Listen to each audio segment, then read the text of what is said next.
Ako si Juan Crisostomo Ibarra Mendia. Ama ko si Don Rafael Ibarra. May mataas kaming pangarap sa bayan ng San Diego. Ngunit tutol ang mga dayuhan dito.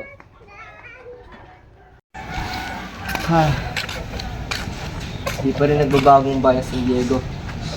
Kung ano ito nung iniwan ko ay ganun pa rin. Totoo pa rin ko umiking iniwan ng aking ama.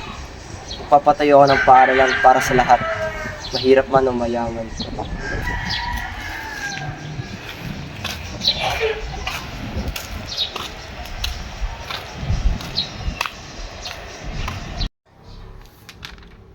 Senyor Ibarra, lumabas ka riyan. Napapaligiran ka na namin. O mga Guardia Civil, nandiyan na sila. Lo siento, Maria Clara. Ako'y lilisan muna panandalian upang matakasan ang galit ng Kastila sa akin. Mag-iingat ka, mahal ko, hanggang sa muli.